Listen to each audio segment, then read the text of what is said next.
a man who's sick of socializing. So he makes a wish to live somewhere with no one else around, and somehow the heavens answer his wish and hurl him into a world crawling with nothing but beasts. When he opens his eyes, Suho sees two massive moons hanging in the sky. Countless beasts tear each other apart over territory. Suho freezes at the sight. Then he notices there's a wolf pup right behind him. Suho bolts in pure terror, and a system message flashes before his eyes. Stamina has increased by 1. Suho blinks in confusion, trips on a rock, tumbles into a ravine, and barely survives. But the fall gives him a clear view of this new world. Everything here, animals, plants, is several times larger than anything on Earth. 2.5 weeks pass. Suho starts getting a feel for the place. But the wolf pack that chased him is still lurking nearby. He's on edge, convinced they're going to eat him. So he sets out to find somewhere safer. Another year slips by. In that year, Suho not only masters survival skills, his entire body transforms. The one constant, that little wolf never leaves his side. One day, he's perched high in the treetops, eating, when a massive gorilla bursts out of nowhere. Suho can't take it down, but holding his own is no problem. The wolf pup on the ground isn't so lucky. The gorilla can't get to Suho, so it turns its rage on the pup. The pup's hind legs are slashed by a broken branch, and it's about to be torn to pieces. Suho drops from above, homemade dagger in hand, and drives it straight into the gorilla's right eye. The enraged gorilla spins and hurls him across the clearing. The impact completely knocks the fight out of him. He underestimated it. Now the gorilla is about to pound him into the dirt. Then the wolf pack arrives. They tear into the gorilla in a frenzy and bring it down fast. Suho tries to crawl away but has nothing left. Bleeding out, his vision fades. He thinks, I'm done for. But the pack doesn't attack him. They take him in. The pup he saved, it turns out, is the Wolf King's own child. From that day on, Suho lives with the pack, hunting together, fighting endless territorial battles for the survival of the family. Over 100 years pass. Suho starts wanting a woman, but not a single other human being exists in this world. Another 500 years go by. Today is the final battle between the Wolf Clan and the gorillas for dominance. Suho leads the charge. Just as he's about to charge into the gorillas, the space around him twists and warps and swallows him whole. Meanwhile, back on Earth, the Awakener Bureau detects a massive surge of dimensional essence nearby, just as they're about to report it. A portal tears open out of thin air. A yellow-haired girl tenses up, hand gripping the sword at her hip, and then Suho steps through the portal, completely naked. She stares, frozen. That thing, it's huge. After Suho comes back through the portal, he's taken to the hospital. He tells his attending doctor everything, 1,000 years of it. However, the doctor believes Suho is delusional and thinks he's only trying to turn his story into a novel to make money. The yellow-haired girl who got an eyeful of Suho at the portal, Choi Soo-young, has her own doubts. According to the Awakener Bureau's scan, Suho is only F rank. F rank is basically a civilian. So how did he come through a portal? And his diagnosis is post-traumatic stress disorder? Soo-young isn't buying it. She decides to go to the hospital and see him for herself. The moment she walks in, she sees something that stops her cold. Suho is eating like an actual wolf. Savage, relentless. Soo-young swallows her shock and quietly approaches from behind. Hi,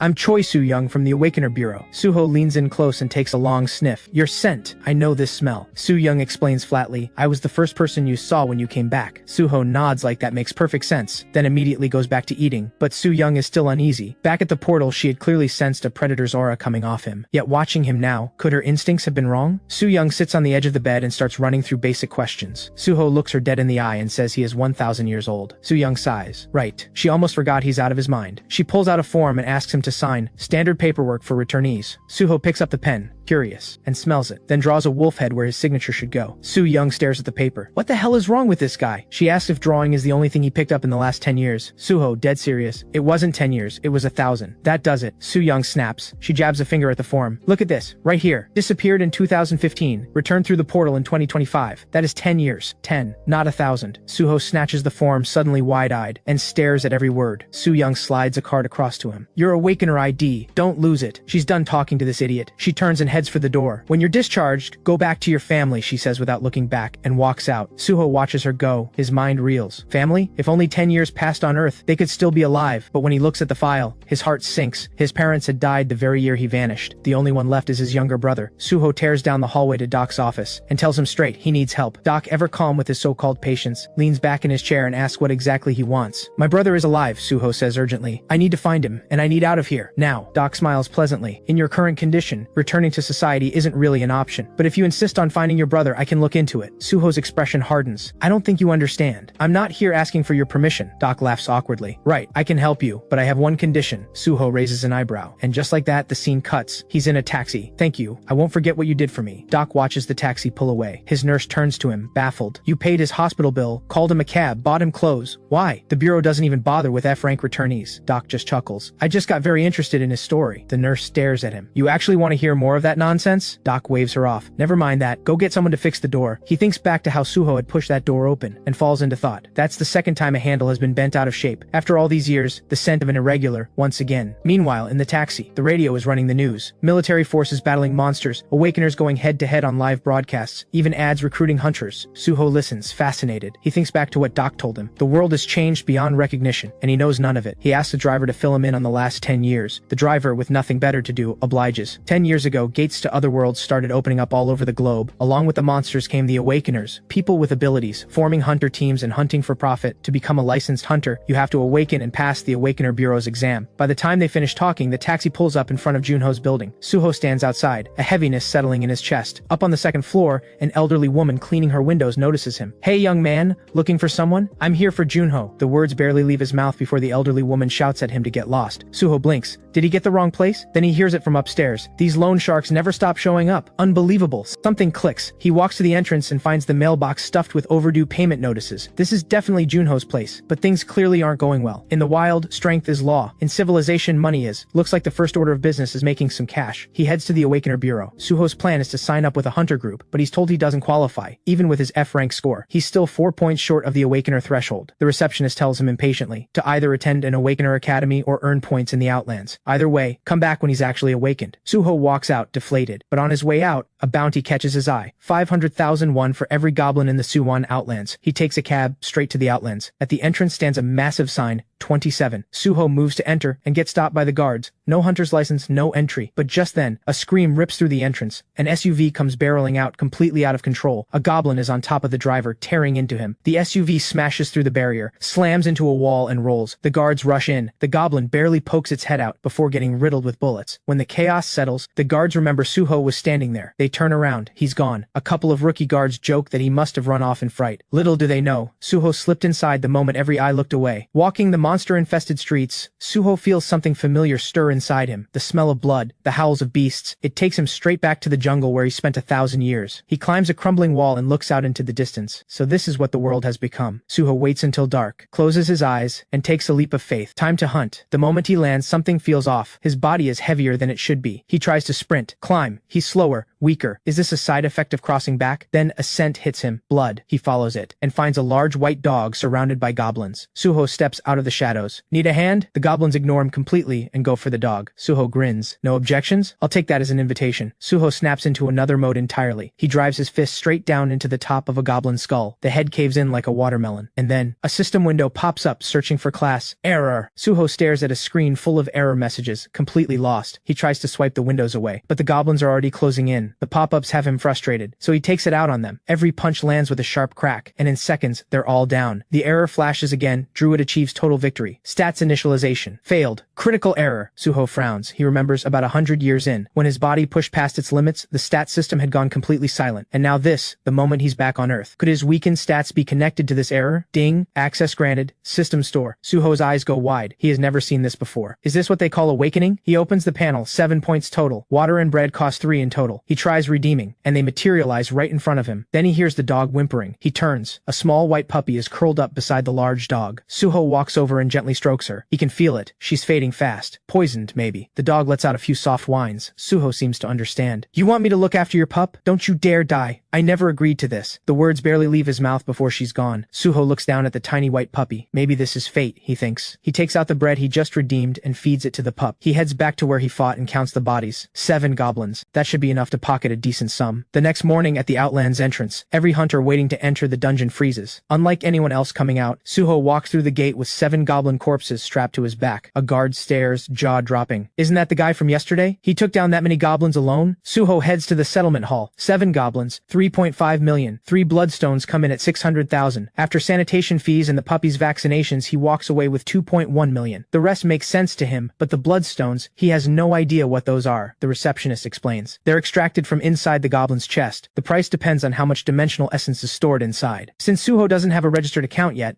They pay him in cash. He stares at the thick stack of bills in his hands. Once he gets his hunter's license, he can hunt in the dungeons and make real money. Meanwhile, Junho is heading home. A voice stops him. He turns around and gets punched square in the face. Long time no see, Junho. Forget when the payment was due? The man is here to collect. After beating Junho to the ground, Junho pulls out everything he earned today. Principal plus overdue interest. 2.4 million total. Please, just let me go. But the man says it's not enough. Travel expenses, dry cleaning, you name it. He's not here to settle things. He wants to keep Junho on the hook. Junho wants to fight back but doesn't stand a chance. He begs for 3 more days. The man ignores him and swings his bat. Just as he winds up for a second swing, an angry voice cuts through the air. They turn and see Suho walking toward them like death itself. Junho stares at him in disbelief. Suho, how are you back? Suho keeps his rage locked down and steps to his brother's side. Is it really you, Junho? Junho is just as stunned. Where have you been for 10 years? The thug watches this little reunion with zero patience. Save it. Pay up. Suho grabs the man by the hair and hurls him into the staircase. The man flies back and hits the ground out cold. Everyone freezes. Suho turns to Junho, calm as ever. You okay? One of the thugs snaps out of it and launches a kick at Suho's head. Suho doesn't even flinch. He just lets it connect. There's a sharp crack, and the man's leg bends the wrong way. He collapses, screaming. The last one standing has gone completely white. Suho points to the ground in front of him. Come here. The man throws his hands up, shaking. I didn't touch him. I was trying to stop them, I swear. Suho sets down the cash he made today. Take it and get out of my sight. Then he walks away with Junho. Back at the apartment, Suho finds out Junho has a kid. He asks where the mother is. Junho looks down. She knew I'd drag her down, so she left. Suho lets out a breath and suggests they have a drink. Over the table, Suho asks how much debt there is. Not much, Junho says. Just 50 million. And he's already found work in logistics. He'll pay it off soon, he insists. The truck he drives belongs to the landlady's son. Her son died in the Great Calamity. She treats their family like her own. Just then, Junho's sleeping son gets licked awake by the little white puppy. The boy rushes over to his dad, puppy in his arms, begging to keep it. Junho introduces the boy to his uncle. They hit it off right away. Suho suggests Junho work with him. One to load, one to haul. Junho stares at him blankly. What kind of work exactly? Suho, completely straight-faced. Hunting monsters. The next day, the receptionist can't quite believe what she's seeing when Suho's Awakener ID comes up, but rules are rules. She sets him up with a personal account anyway, and hands him a dedicated phone, loaded with the Awakener Bureau app, exam schedules, hunting info, all of it. He can also accumulate dimensional essence through hunting. Once he hits E rank, he'll qualify for the annual allowance and full benefits. After the rundown, Suho opens his system panel. F rank, Druid, ability manifestation. But why are his stats so low? He steps out and calls Junho. I'm heading into a dungeon. Get ready. Junho is stunned. Why not take the hunter's license exam first? Priority 1 is paying off the debt, Suho says, and hangs up. He checks his location. The nearest entry point is the Namyang City Gate. Cut to Gate 77. Vehicles are backed up everywhere, hunters gearing up to enter. In one car, a group in matching gear sits in tense silence, each one quietly praying. The driver grins. You're all Awakeners. Relax. The man in the passenger seat is barely keeping it together. The 3 rookies in the back, this is their first dungeon. As a senior guild member, babysitting rookies is beneath him. But these 3 got in through connections, not talent. The guild's new recruitment plan is clearly a disaster. Just then, Suho shows up at the gate. He registers and walks into the dungeon alone. The guards at the gate are stunned. An F-rank hunter walking in solo? Then one of them does a double take. Wait, isn't that the guy who came out with 7 goblin corpses? At the same time, the man in the passenger seat clocks Suho. Who is that? No gear, no weapon, and he just walks in. His car clears the checkpoint, and he tells the driver to floor it. The car shoots forward, but once they're inside, Suho is already gone. The man stares at the tracks that simply vanish. A slow smile spreads across his face. Well, this one's interesting. Back in the dungeon, Suho kicks into full speed the moment he's inside, partly to hunt fast, but also to test what his body can still do. After a short run, he stops, winded. He really has gotten weaker. He stares at his system panel. Does he have to start all over again? Then, fighting sounds somewhere in the distance. Suho smiles. Metal on metal. Someone's fighting out there. No way he's missing this. He follows the sound to a ruined building. A gang of thugs is swarming 3 hunters. Suho's face falls. Not a fight, just a beatdown. Boring. He turns to leave. When a pickup truck screeches to a halt nearby, a man with a single tuft of hair on top of his head climbs out. The 3 hunters see him, and their voices crack with fear. That's Choi Gu-suk. 40 million bounty. Suho stops in his tracks. That punk is worth 40 million? The 3 hunters are in full panic. Gu-suk is C rank. Taking out all 3 of them is nothing to him. Just as hope runs out, Suho drops from above, hands in his pockets. He lands right in the middle of everything. The whole place goes silent. Suho walks straight up to Gu-suk. Heard you're worth 40 million. Gu-suk blinks, then bursts out laughing. You're definitely not Bureau, but since you came here to die, don't blame me. Gu-suk's eyes bleed red. Suho feels his body lock up. Heh,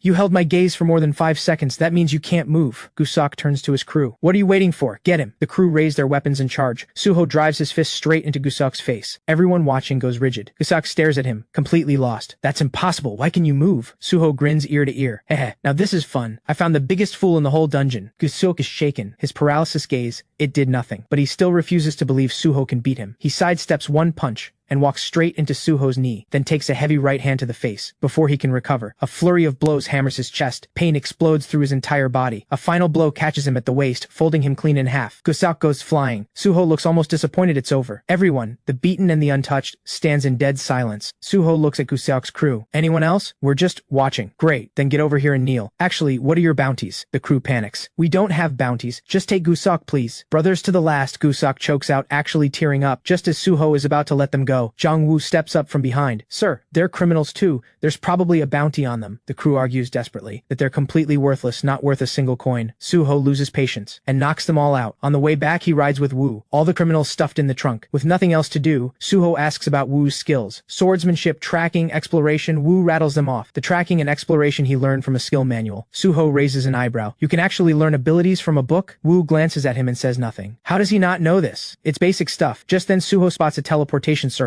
and asks if that's another way into a dungeon. Woo hesitates, then answers. That leads to a tier 1 dungeon, the lowest level. He pauses. Don't you have a hunter's license? No. Woo is floored. Someone who's never even entered a tier 1 dungeon just took down a C rank? What the hell is going on? He works up the nerve to ask. What rank are you exactly? Frank. Woo nearly swerves off the road. Cut to a dungeon exit. Kang Myung-hyuk leads a battered group of hunters out. This hunt nearly drove him out of his mind. He never imagined his group could be this useless. Worse than useless. A guard comes up to report someone just brought in 10 criminals, including the C rank, Choi Gusok. Myung-hyuk looks surprised. Someone serious was here. Then the guard tells him, the one who caught Gusok is an F rank with no hunter's license. Something clicks in Myung-hyuk's mind. Suho's face flashes through his head. Could it be him? He immediately asks where the man went. He just stepped through the portal, the guard says. Myung-hyuk drops all composure and breaks into a run. He has to see it for himself. If that really is Suho, then he is without a doubt the most remarkable man Myung-hyuk has ever encountered. Suho asks Woo to come with him into the dungeon. It's his second time stepping through a portal, and he's surprised. No pain this time, and his clothes are still on. Woo stares at him like he's watching someone miss the most obvious thing in the world. He explains, the clothes are made with dimensional essence woven in. That's why there are no side effects. Even low-grade ones like these go for over 2 million on the market. Suho frowns slightly but says nothing about the price. Then he spots another glowing portal nearby. Woo explains that the dungeon they're in has 38 gates. They came in through gate 24. As he speaks, the gate vanishes. Normal. Woo says. The gates reopen once the dungeon mission is complete. Suho rolls his shoulders and tells Woo to stay put. Before Woo can respond, Suho is already gone. Woo stands there baffled. What on earth is this guy's deal? Then it hits him. If Suho can beat a C rank barehanded, he might clear the dungeon mission ahead of schedule. But here's the thing. Suho has no exploration skill. He might clear every monster in the place and still never find the exit in time. And if that happens, they're both stuck in here. Woo takes off after him. Deep in the forest, a pack of goblins is patrolling without a care in the world. The next second, the one in front gets slammed into the ground. Before the others can react,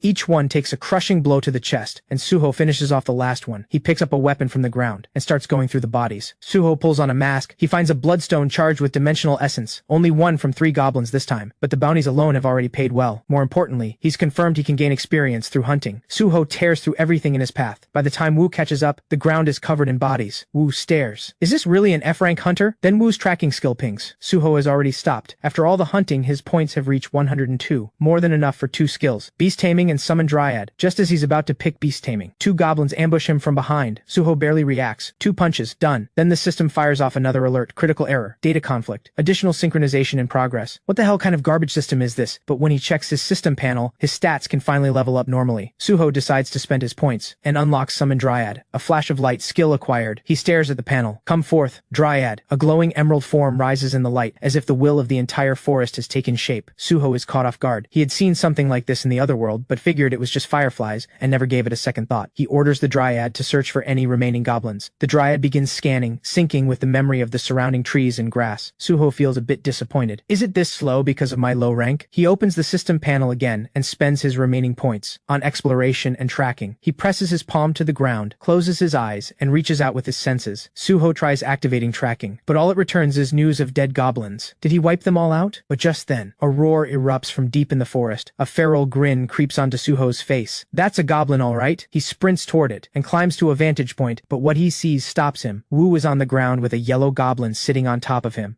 What are you doing? I told you, I hunt alone. Wu's face turns purple. Sir, the situation right now is that I'm the one being hunted. Suho grins. He moves in a flash. The goblin panics. It throws up its shield, but Suho's kick connects anyway. To the goblin it feels like running headfirst into a mountain. The goblin stumbles back to its feet. It drops into a fighting stance, but a second later, Suho's flying kick drives straight into its chest. The goblin gets driven into the wall and stays embedded there. Suho charges in. One clean strike. Done. Level up. 120 points acquired. Suho smirks. Huh. You're worth more than I thought. Wu stands there, completely speechless. That should wrap up the mission. The hunt is over. The two of them step out through the portal. The soldiers waiting outside all freeze the moment they see Suho. Isn't that the guy who took down C-rank Choi Gusuk? My god, he cleared it that fast? Get word to Captain Kang. Tell him we found the guy. Suho has barely stepped away from the dungeon when Kang Myung-hyuk, who has been looking for him, finally catches up. The two of them settle into a cafe. Myung-hyuk introduces himself as the captain of Starfall Guild's 27th Strike Unit and says he wants Suho to join. They'll give him the best environment to grow. Suho doesn't even glance at him. No, Myung-hyuk's expression hardens. He never expected a flat-out refusal. Is this guy trying to drive up his price? Myung-hyuk presses on. At least think it over. Starfall ranks 4th, sure, but rankings among top-tier guilds don't mean much in practice. I can personally guarantee you the best deal on the table. Suho shrugs. I don't take orders from anyone. That's all. He was the Wolf King who commanded over 1,000 wolves in another world. Why would he bow his head to anyone? Suho leaves the cafe and heads home. He tosses Junho an envelope. 50 million in there. Go pay off the loan sharks now. Junho stares in disbelief. One day, and his brother pulled together that much? He asks how. Suho just smiles and doesn't explain. Go and come back quick. Grab some roast chicken and drinks on the way. Junho doesn't push it. He takes the money and heads out. What Junho doesn't know is that loan sharks never let go that easily. Even if you pay every last coin, they'll find some excuse to tack on another charge. By sunset, Junho is back. Not only did he fail to settle the debt, he came back beaten bloody. Suho looks at his brother, bruised and battered, and something cold ignites inside him. These bastards are dead meat. Meanwhile, the loan sharks' thugs are lounging around playing cards without a care in the world. Then someone pounds on the door. The boss waves for one of his guys to check it out. The door swings open. One of the thugs stumbles in, face soaked in blood. Boss, we've got a problem. The words barely leave his mouth before a huge hand grabs him by the hair. The next second, he's dragged back out. The screams from outside, raw and blood-curdling, send a chill through every thug in the room, but they have numbers, so they rush out anyway. The moment the lead thug reaches the doorway, a body comes flying in and takes him down. The others shout into the dark, demanding whoever it is show themselves. Then a wave of murderous intent bleeds through the doorway, cold enough to stop them in their tracks. Suho's eyes glow in the darkness like a reaper's. Do you have any idea who you just messed with? Suho steps inside. He grabs a metal crate sitting nearby and hoists it over his head. The thugs freeze, but a second later, he hurls the crate like a cannonball, sending thugs flying in every direction. Every window in the room shatters from the shockwave. The place is a wreck. Moans fill the air. But this is only the beginning. Suho beats every last one of them into the floor. He walks toward the boss, stepping on the thugs' heads. The loan shark boss is full-on panicking now. His voice shaking, he turns to the thug beside him. Who the hell is this guy? The thug is breaking out in a cold sweat. He might be an awakener. Suho kicks the table across the room. It pins the boss against the wall. Suho steps onto the table and looks down at him. So you're Kim Jong-soo. Jong-soo still has no idea what he did to bring this down on himself. Suho doesn't bother explaining. He slaps 50 million on the table. I'm here to settle Junho's debt. At that, Jong-soo suddenly finds his nerve. Are you insane? You know it's illegal for an awakener to assault a civilian, right? Suho didn't expect him to keep running his mouth after all that. He slaps him hard across the face. Jong-soo opens his mouth to fire back and gets slapped from the other side. Suho keeps going, slap after slap. You take the damn money, say thanks, and walk away. That's all you had to do. So why the hell did you have to push it? The slaps knock Jong-soo senseless. Tears streaming down his face, he begs for mercy. Please, I'll fix the debt, I swear. Just let me go. After Suho's thorough lesson, every last one of them drops to their knees and declares Junho's debt wiped clean. Once the dust settles, Suho gives them one final warning. Next time, stay far away from Junho, or you're all dead. But the moment Suho is gone, Jong-soo lifts his head, eyes dark. You think I don't have people behind me? Don't let me find you, or you're dead. Meanwhile, at Starfall Guild, Myung-hyuk rushes to the HR department. He hands a colleague Suho's file and asks him to run a background check. The colleague sees F rank and looks unimpressed. But under Myung-hyuk's pestering, he pulls it up anyway. The next second, both of them go still. Suho's file reads, access denied. And what shocks the colleague even more, this guy has been missing for 10 years. Is he some kind of government plant? He tells Myung-hyuk to drop it. A sealed file like this means Suho is connected to the authorities. But Myung-hyuk isn't ready to give up. He tells his colleague to keep an eye on Suho. On the other side of town, after handling Junho's debt, Suho takes him to the hospital. After some basic treatment, his injuries turn out to be nothing serious. Junho asks if Suho is about to take the hunter's license exam. Tomorrow, Suho says. Junho can't help but feel happy for him. Pass the exam, join a guild. Life would be set. But Suho sees it differently. The former king of the forest bowing to some guildmaster? Laughable. He tells tells Junho not to worry about that, because what comes next is Suho building his own guild, the first woman to ever see Suho completely naked, and now she's his examiner for the hunter's license exam. The exam hall buzzes with energy. Someone has even started streaming, getting their top donors to cheer them on. Suho stares at the streaming device in the guy's hand, genuinely fascinated. It's the first time he's seen anything like it since returning to Earth, but the guy looks at him like he's a nuisance and tells him to back off. Just then, the examiners start walking in. When his number is called, Suho is surprised to find his assigned examiner is the woman who saw him naked. Also placed in his group is the wild-haired streamer, Han Dong-soo. Examiner 15, Choi Soo-young, spots Suho at the same moment. Isn't that the F-rank guy? After the assignments are announced, everyone heads back to the waiting room. Suho notices Dong-soo looking miserable. Why the long face? Dong-soo explains that Examiner 15 is a certified nightmare. She fails candidates just because she's in a bad mood. If you're unlucky, that's $3 million in registration fees down the drain. Suho shrugs. If you get cut, it just means you're not good enough. Why blame the examiner? The words are casual, but they hit Dong-soo the wrong way. Watch your mouth. Suho just looks at him. Then let's settle it. That sets Dong-soo off. Fine. Today I'll show you I'm not someone you can push around. He accepts the challenge. The other candidates drift over to the sparring ring, eager to watch the drama unfold. Up on the ring, Dong-soo stretches and trash talks at full volume. He throws out a flashy combo and declares that his favorite hobby is putting guys like Suho in their place. Suho can't help but laugh at the display. Dong-soo takes that as a personal insult. He swings at Suho, but at that exact moment, a sharp voice cuts through the noise and silences the room. Soo-young stands at the entrance. Every candidate in the room breaks into a cold sweat. Everyone back to the dorms, now. The crowd that had been watching the drama scatters in an instant. Only 3 remain. Soo-young walks to the edge of the ring. So you two are just dying to get cut, is that it? Dong-soo puts on his most innocent smile and opens his mouth to explain. Soo-young cuts him off. Save it. Let's just eliminate someone right now. She looks between the two of them with the air of someone watching a show. You two fight. Loser goes home. Start. Dong-soo glances at Suho with a flicker of guilt. He only meant to teach him a lesson. He didn't expect the examiner to turn it into an elimination, but his future is on the line. Dong-soo charges at Suho, fists flying, but Suho throws a single punch, and Dong-soo drops, out cold. Even Soo-young is caught off guard. That kind of raw power doesn't belong to an ordinary person. So her instinct was right. She really had sensed an irregular's aura on him, but before she can say anything, Suho looks straight at her. Hey, you spacing out? If you want to turn, come on up, but if I win, this big dummy doesn't get cut. Soo-young blinks. The nerve of this guy. Fine, you want it. You've got it. She sets down her weapon and steps into the ring. Her first question is straight to the point. Are you an irregular? Suho stares at her, lost. What's an irregular anyway? She doesn't answer. She launches forward. Survive this and I'll tell you. Soo-young's fists come down like a storm. Through the entire combo, Suho is on the receiving end. Just as victory seems within her reach, she smirks. If you actually manage to beat me, I'll give you whatever you want. Something lights up in Suho's eyes. He stops just absorbing hits and starts moving. You said it, no taking it back. Soo-young didn't expect him to take all those hits and not even flinch. She puts more force behind it and launches a wide sweeping kick, using the momentum to leap into the air. Thunder gathers beneath her as she rises. She slams down. Suho twists hard to dodge. Facing her, a bold idea suddenly crosses Suho's mind. The moment Soo-young throws another wide kick, a wicked grin spreads across Suho's face. Soo-young seems to read exactly what he's thinking. She twists away fast to block him, but a last-second guard can't stop a hit that was planned from the start. Soo-young goes flying. The thunder shield she had just raised shatters under Suho's fist. She stares at him, shaken. If that punch had landed clean, she'd have been sent flying. Suho rushes in, grinning. Heh, my turn. As his counterattack comes in, Soo-young suddenly smiles. So you really are an irregular. Suho doesn't understand why she keeps bringing that up. Just as his strike is about to connect, Soo-young raises her hand. Enough. I lose. Suho looks genuinely puzzled. We were just getting started. Why stop? Soo-young says there's not enough space to use proper skills. She tells him to name his wish. Suho asks, are there many women as strong as you on Earth? Soo-young thinks he's complimenting her and her face goes red. Then Suho drops the bomb. I've decided. Let's make a baby together. Soo-young slaps him without a second's hesitation. The scene is caught by Dong-soo, who has just come to. Before he can make sense of what he just saw, Soo-young storms out. It doesn't take long for Dong-soo to piece it together. He lost the fight, which means he's out. He glares at Suho. This is your fault. Happy now that I'm cut? Suho smiles. You're not cut. Dong-soo blinks. He steps closer and demands an explanation. Suho tells him he asked the examiner to let him stay. Then it hits Dong-soo. The slap he saw. Did Suho take that slap for him? Tears well up in his eyes. In that moment, Suho becomes a giant in his eyes. Meanwhile, the ring's security camera has caught every second of the fight. The examiner watching at the monitor can't believe what he's seeing. Soo-young lost to this guy. He immediately calls Suho over the intercom. Suho arrives at the examiner's office. What do you need? The man brings out a recording device and asks him directly, is he an irregular? Suho is baffled. That's the second person to ask him this.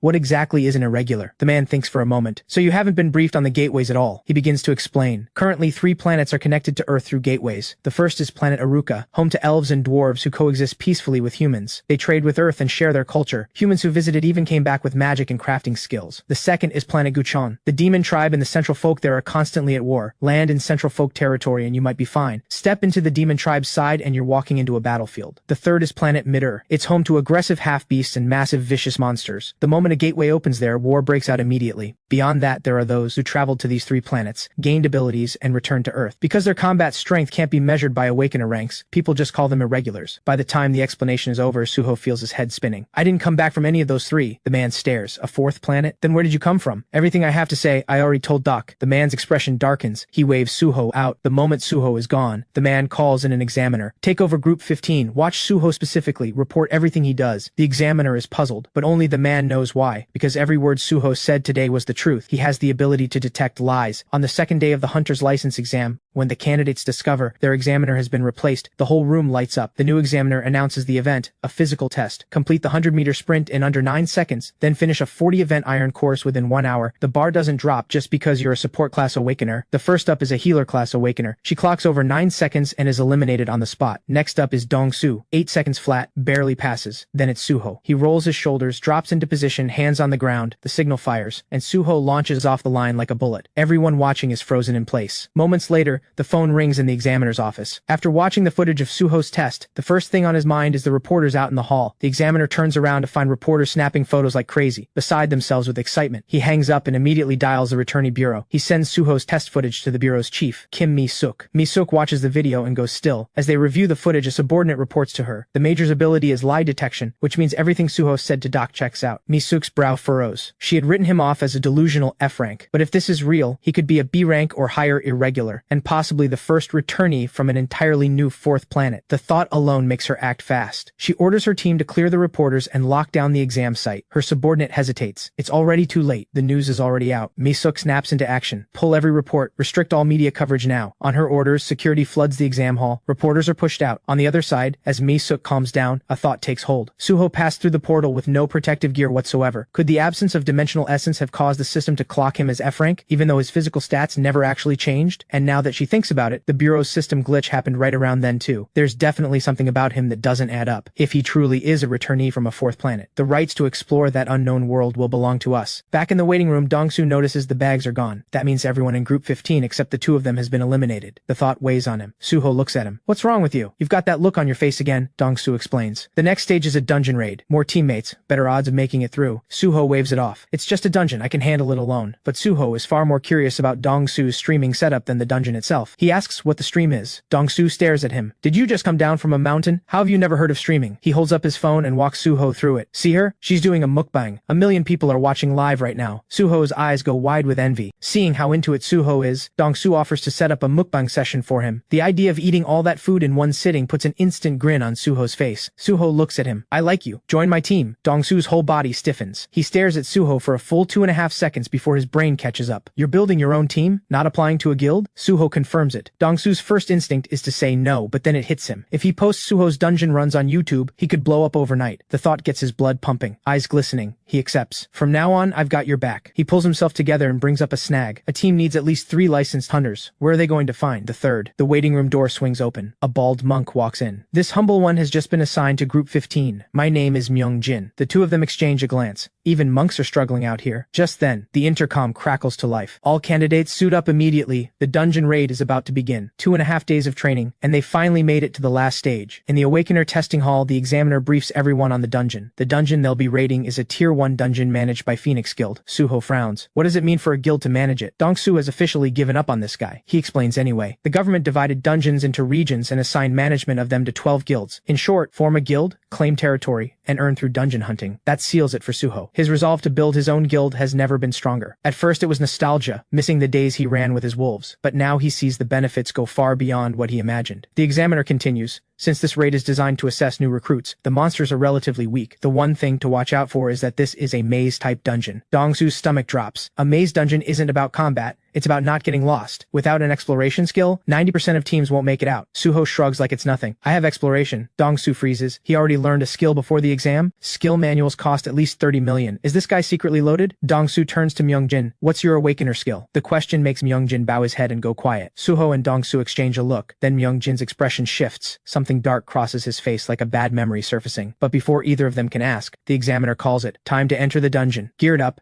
Everyone makes their way to the dungeon entrance. The examiner announces he'll be going in with them, but don't expect him to jump in. Just pretend he's invisible. Dong-su raises his hand a little worried.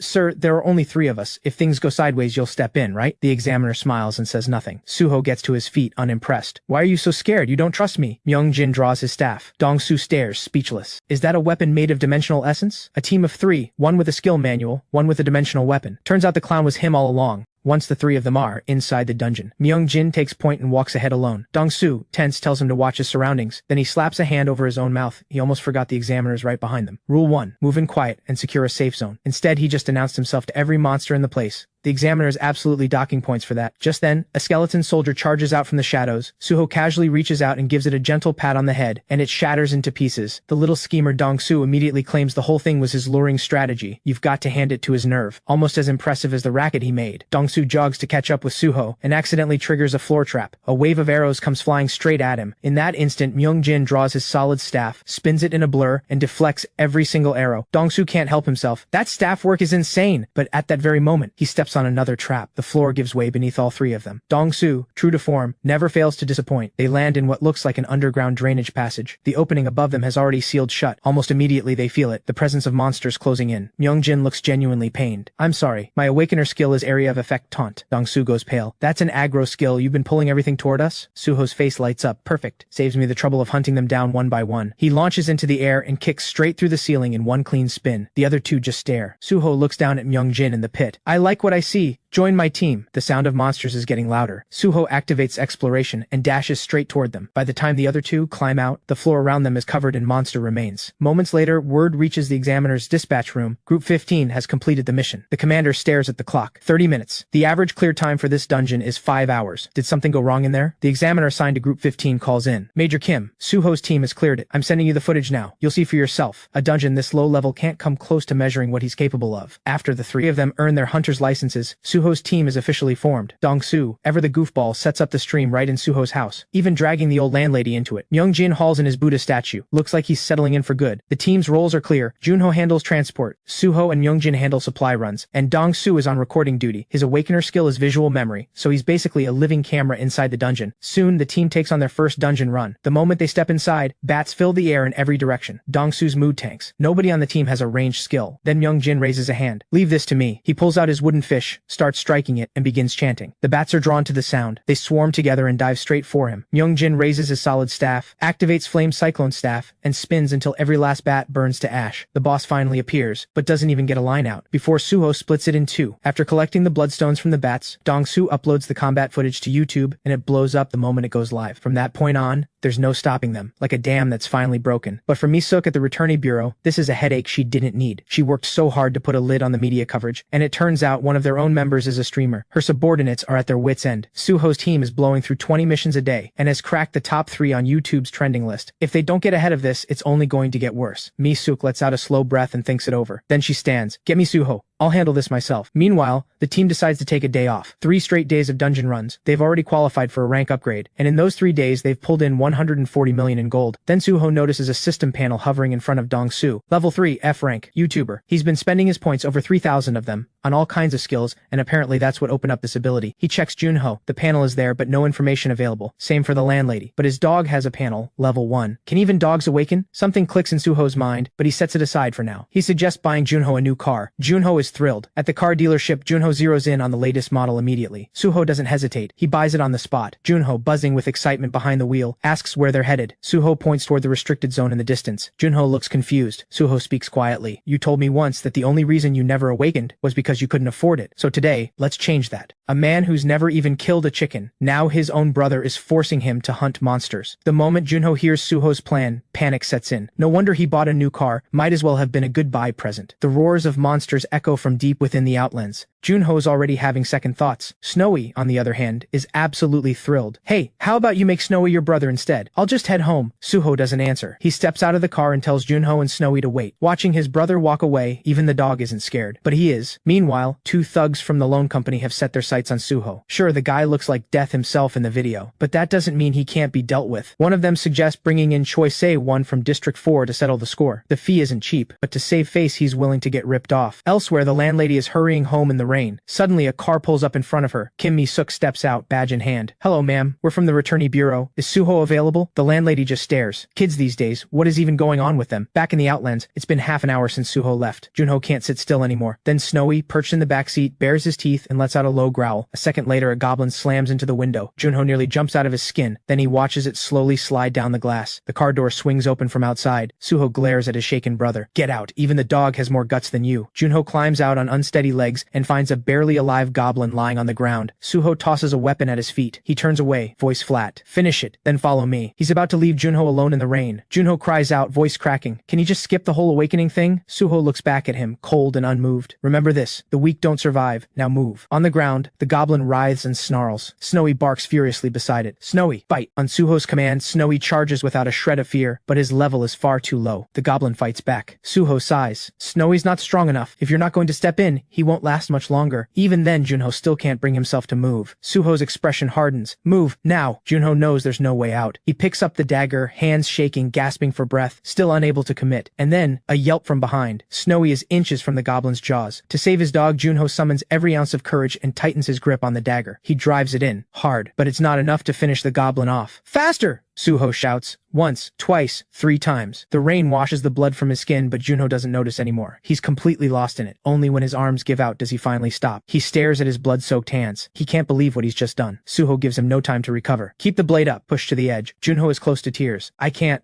do this, he keeps saying, but there's no mercy in Suho's eyes. Well, he says, you kill it or it kills you. Snowy suddenly erupts into savage barking. Junho looks up and freezes. Another goblin is crawling toward him. The feeling from moments ago, he never wants to feel it again. Suho watches him, expression blank. No time. Kill it and follow me. Every second you hesitate, you get closer to dying. He turns and walks away without looking back. Junho watches him go, eyes filled with helplessness. Then, in a daze, a memory surfaces from childhood. He was being bullied at school, and Suho had walked away then too, not out of cruelty, but to make him stand on his own. Something clicks. His eyes go still, and then sharp. He picks up the dagger. In one motion, he's in front of the goblin, driving the blade straight into its open mouth. Junho's eyes go red. You ugly freak, I'm sick of your noise. The dagger moves fast and hard. A gash cuts clean to the bone across the goblin's skull. He pins it beneath him, driving the blade in again and again. Rain washes blood across the ground. A flash of lightning illuminates his face, and in this moment, he looks less like a man and more like a killer. Then another goblin bursts from the darkness. It tackles him before he can react. But this time, there's no panic, just a slow, dark smile. The dagger goes straight into its throat. After it's done, Junho walks through the pouring rain, dagger in hand. The thrill of the kill hits like nothing he's ever felt, and something inside him has changed for good. When Suho sees what class Junho has awakened as, even he can't hide his surprise. That's adorable. Did you work part-time at a slaughterhouse or something? Junho just smiles, letting the rain fall. Well then, come take a look. I've got a little gift waiting for you. Junho looks up. Behind Suho, goblins are piled high as a hill. Junho lets out a chilling laugh. Aren't you just the perfect big brother? After their hunt, Suho and Junho head to the Awakener Bureau together. The receptionist takes one look at them and asks, alarmed, what on earth happened? Suho shrugs. He just awakened, that's all. The receptionist relaxes. She directs them to clean up, get their shots, then head to the 3rd floor Dimensional Essence testing room. Junho looks confused, so Suho explains. You need over 100 in Dimensional Essence to register as an F-rank hunter and take the hunter's license exam. My score was only 96 the first time I came. As they talk, they arrive at the testing room. Junho changes into the test suit and lies down on the machine. The orb pulses with light. A number appears on the screen, 111. The technician asks if Suho wants a turn. He agrees. But something feels different this time. The moment the machine activates, countless eyes snap open, all fixed on him. Someone observes you. Someone records your information. Suho jolts upright, something wrong firing through his mind. He asks the technician who built the machine. Scientists, of course, she says. After that, the technician checks his results. 189. Remarkable growth in such a short time. She tells him he'll hit E rank before long. Testing complete. Junho receives his Awakener card and Bureau issue phone. Suho asks Junho if he felt anything strange on the machine. Junho shakes his head. Nothing. Suho frowns. Was he just imagining things? What's your awakening skill? Decapitation. Just then, Suho spots a familiar figure. He rushes over and calls out, hey, yellow hair. Choi Soo-young's crew all freeze. Who in the world has the nerve to call their boss that? Suho steps forward. About what I said at the arena, I misspoke. I'm still not used to talking to civilized people. Soo-young ignores him. I don't want to see you again. He watches her walk away. He murmurs to himself, almost wistful. What a shame. She's talented, but what a nasty personality. Back at Suho's place, Mi-suk and the landlady are swapping stories over drinks. The landlady's homebrew has Mi-suk feeling warm, and Mi-suk's sweet talking has the landlady landlady absolutely glowing. Suho walks in and stops dead. Who is this woman and what is she doing in his house? Mi-suk strides right up to him. Hey handsome, got a minute? After a brief exchange, Suho learns she's from the returnee bureau and she's here to make a deal. She explains that the official term for a returnee is human anchor, and Suho coming back through the red portal means he's one of them. She tells him the portal will open again. It's a gateway, a two-way passage. It will appear near the human anchor. Based on their analysis, Mi-suk believes it leads to a fourth uncharted planet. At that, Suho's mind fills with the faces of the wolves he left behind. He asks urgently when the gateway will open. About 99 days, she says. She needs him to stay in the country until then. Suho frowns, puzzled. Why? Because we don't want you to become the next Li Taiyang. Suho has no idea who that is. Mi-suk explains. He's currently the strongest awakener alive. In the early days of the Great Calamity, authorities detained returnees under the guise of protection. Taiyang, a D-rank awakener at the time, escaped without breaking a sweat. Disillusioned with Korea, he accepted an offer from Japan and left. The planet Guchong Gateway now standing in Tokyo, that's his doing. That's why she's here. Korea can't afford to lose another one. The gateway represents an entire dimensional industry. Suho understands what they want. What's in it for me? Name it, Mi-suk says. Suho grins. Upgrade my team to a guild, and give me an exclusive territory. Behind the wall, Dong-su is eavesdropping, and nearly gives himself away. Mi-suk doesn't even hesitate. Done. She tells him they'll be sending their top dimensional rift detection specialist to assist him. The best they have. Cut to Su-young in the training room, taking her frustration out on a punching bag. Ever since Suho made that comment about having kids together, he keeps popping into her head at the worst moments. Can't punch the real thing. The bag will have to do. Then Mi-suk walks in. You've been assigned a new mission. Su-young reads the assignment, and her whole body starts to shake. She's been assigned to assist Suho. She refuses, flat out. Mi-suk won't budge. You're the best in the detection unit. There's no one more qualified. Su-young opens her mouth to argue, but Mi-suk's expression turns dead serious. If the gateway to the fourth planet opens in the middle of the city, that area becomes hell. The moment signs of a dimensional rift appear, you get Suho out of the city, and until that moment you do not leave his side, not for a second. Not 1 second. Before Su-young can get a word in, Mi-suk turns and walks out. Su-young stares after her, teeth clenched. Just you wait, I'm quitting. Their team has officially been upgraded to a guild, which means they can now take on rank 2 dungeons. But Junho brings up a concern. Their guild is too small. Ideally, you'd want a D-rank member for a rank 2 run. For now, he thinks they should stick to rank 1. Suho agrees. Farm rank 1 dungeons for money, use skill manuals to level up early, then recruit when the time is right. When Myung-jin gets back, the group sets out for the dungeon. Just as they're about to step through the portal, Woo spots Suho immediately. He goes over to say hi. Suho greets him warmly, but Suho quickly notices the others from before aren't around. He asks where Woo's team went. Woo's expression dims. His new teammates call for him. He brushes off the question and leaves. Suho doesn't push it. He steps through the portal with his 3 teammates. The moment they're through, a man appears behind them. It's Choi Se-won, the man the thugs hired to deal with Suho. Meanwhile, Su-young is racing toward the dungeon on her motorbike. She'd been looking for Suho since early morning, just as Mi-suk ordered, only to be told he'd already entered the dungeon. Inside the dungeon, the team is deep in combat. Myung-jin practices his new skills. Junho carves through monsters like a butcher, and Dong-su is streaming the whole thing on the side. Watching the 3 of them work together so seamlessly, Suho can't help but smile. A proud father's smile. 3 people is more than enough for a rank 1 clear. Compared to them, Woo's situation is a different story. His makeshift team has 0 chemistry, and barely enough firepower to keep up. They fall apart fast, scattered by the monsters. Woo can't help but envy Suho's team. But he's just an E-rank swordsman. Why would they ever want him? Suho's team wraps up the dungeon in no time. Suho's satisfied. Next, he wants to try splitting into smaller squads. Then Se-won steps forward to introduce himself. He claims to be a field agent for BDG Guild, one of the top 20 guilds in the country. The dungeon they just cleared? BDG territory. SE1 says it's fate that they're in the same zone, that he's heard all about Suho's reputation, and that to celebrate the guild upgrade, he's offering to waive the entry fee for their first rank 2 dungeon run in BDG territory. Dong-su lights up. The entry fee for a rank 2 dungeon is 10 million, but Junho still has reservations. They're not ready yet. Se-won waves it off. He'll have a strategy guide and all necessary gear ready for them. Just as the team starts to get tempted, Suho says he'll go alone. The others can keep clearing rank 1. They agree. Se-won quietly smirks. What he doesn't know is that the most dangerous hunters always show up looking like prey. Suho has barely left with Se-won when Su-young arrives. She finds out Suho already left with someone else. She gets back on her bike with a sigh. On the way, she reports Suho's movements to Mi-suk. Mi-suk tells her to follow him in and assess his combat ability firsthand. Su-young isn't thrilled. It's just a rank 2, and she's in civilian clothes. The dimensional energy inside will shred them. You have your bracelet. I'll double your mission bonus. Besides, Su-young, don't you think we need to keep Suho on our side? On the other side, Suho steps into the dungeon under Se-won's arrangement. Se-won watches him go in, humming cheerfully to himself, but Suho has barely entered when Su-young comes sprinting up behind him. She tells Se-won she's part of Suho's team. Knowing Suho is already inside, she rushes through. Se-won watches with a satisfied smile. Everything's going to plan. He'd agreed on 2 billion per head with the thugs. Now there's an extra one walking in. How could he not be pleased? Inside, Suho is just taking in the atmosphere when the crackle of a portal fizzes behind him. He turns curious. Then a familiar voice, "Don't move. Close your eyes." Choi Su-young comes through the portal wearing absolutely nothing. She's telling him not to look, and threatening that if he does, she'll make sure he never sees the light of day again. Once fully through, Soo-young activates her bracelet. A set of blue combat gear spreads across her body. But when she opens her eyes, Suho is standing right there, staring straight at her. "You creep! I told you not to look." Suho looks completely innocent. "I was just curious about your bracelet. Does it have storage space?" Soo-young, burning with embarrassment and fury, demands to know how long he was watching. Suho grins. "Relax, I only looked once, I just didn't blink." Soo-young gets even angrier, but Suho points out, "Last time he came through a portal, she saw everything too. Now we're even." Before she can explode, he moves on. "Why are you here?" "I'm the specialist Mi-suk assigned to you." Suho grins. "Mi-suk said she was sending someone capable. From what I just saw, I'm not so sure." Soo-young stamps her foot. "I just forgot to change, okay?" Suho lets it go. He tells her not to touch his kills, but just then, a roar erupts behind them. They spin around. An orc warrior. Soo-young's eyes light up. "Lucky, a boss on the first step." Suho replies, calm as ever. "Looks like there are 4 of them." Before she can process that, 3 more orc warriors come charging from the distance. Soo-young stares in disbelief. "This is supposed to be a rank 2 dungeon." Suho looks thrilled. "Of course it isn't. Didn't you feel it when you came through? Although, can't really blame you. Hard to focus when you forgot to put clothes on." Soo-young starts to fire back, but before she can, Suho charges in alone, muttering for her not to steal his kills. Dust explodes across the ground. When it clears, Suho has slammed his body straight into the orc warrior's chest. As it flies backward, Suho snatches an axe off the ground. Before it can recover, one swing takes its head clean off. Fluid, seamless, start to finish. Under 3 seconds, the other 3 arrive. At the sight of their fallen comrade, they erupt with rage. Suho hurls the axe. A crack. Another one drops. The last 2 can't hold back. They charge after him. Suho leaps, grabs a vine, and vanishes up the cliff face. They barely have time to look up before Suho drops down hard onto one skull. The last one doesn't even get a chance to fight back. One kick. Done. Soo-young can't speak. Clean and precise.